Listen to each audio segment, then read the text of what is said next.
Trey Hendrickson had the statement game of all statement games on Saturday night as he single-handedly kept the Bengals' playoff hopes alive. But does he have a shot at Defensive Player of the Year? Let's go ahead and break down the case for number 91.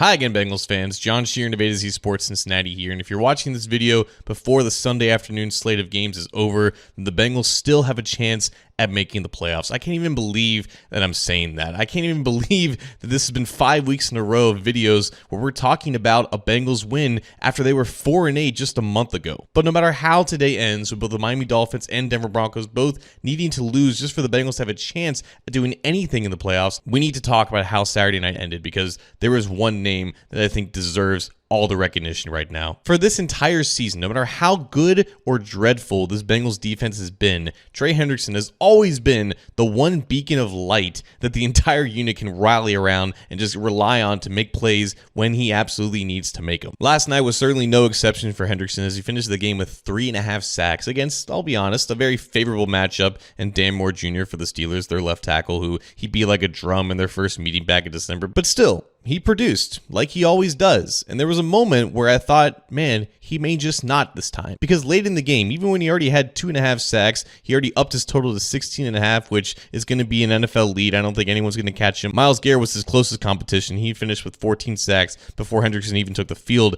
last night. The Steelers got the ball back with about 2 minutes left in the fourth quarter. They're only down 2. They needed about 40 or 50 yards to get into comfortable field goal range to potentially win the game. And Hendrickson is on the sidelines. I noticed that the drive beforehand, he kind of got up a little bit slow, and I didn't know if he was dealing with some type of a minor injury, but the Steelers ran a play, and Trey Hendrickson wasn't on the field, and I'm thinking, what is going on? They need him. Of all people on that defense, they need him on that field right now, because this was such a statement game for the defense as a whole. Yes, Russell Wilson looked completely inept, as he's been looking like for the past several weeks now, but still, this was an offense that just a month ago cut them to death with paper cuts, and it was really just Trey Hendrickson pulling his weight that game. So in this game, when he was already doing so much and the entire rest of the defense was matching his effort and productivity, for him not to be out there in that one moment, it did kind of make me hold my breath a little bit. And then he was back out there, and of course, that's when sack 3.5 happened. Because of course it was him. Who else would have stepped up in that moment to turn a 2nd and 7 into a 3rd and 12? A 3rd and 12 that forced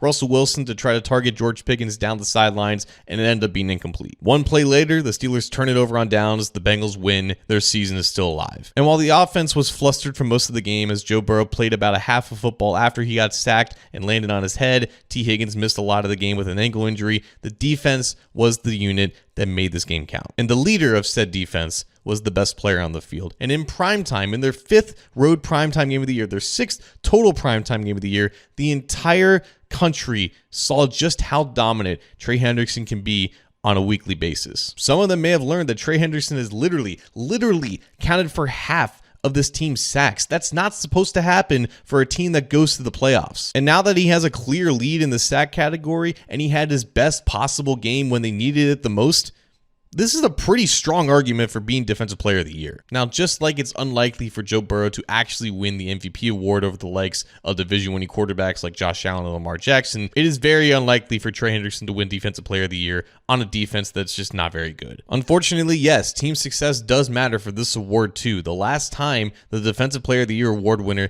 did not make it to the postseason was in 2014 when J.J. Watt won it for the Houston Texans, and he finished 2nd in MVP voting that year. At the absolute bare minimum, Trey Hendrickson should be a first-team All-Pro. It would be the first time in his career that he earned that honor, and I don't think anyone at his position has earned it more than him this year. And honestly, for me, that's about as good as a Defensive Player of the Year award would be for him at this point. He has undoubtedly been an All-Pro caliber player for years now, and it matters so much in terms of getting these guys into the Hall of Fame. And at this rate, Trey Hendrickson is putting up a pretty decent resume for that as well. So if the AP voters aren't going to give him DPOY, which I highly doubt is going to happen, get him on the All-Pro team. There's no excuse to leave him off. And whether the offseason starts tomorrow or next week or in February, whatever that may be, Trey Hendrickson has earned the right to come back to the negotiating table and just basically demand whatever he wants for the Bengals, because there is no way that they can have him be unhappy for a 2nd consecutive offseason. We have no idea what this defense is going to look like in 9 months, but we know Hendrickson is going to be here, and that's a pretty damn good start.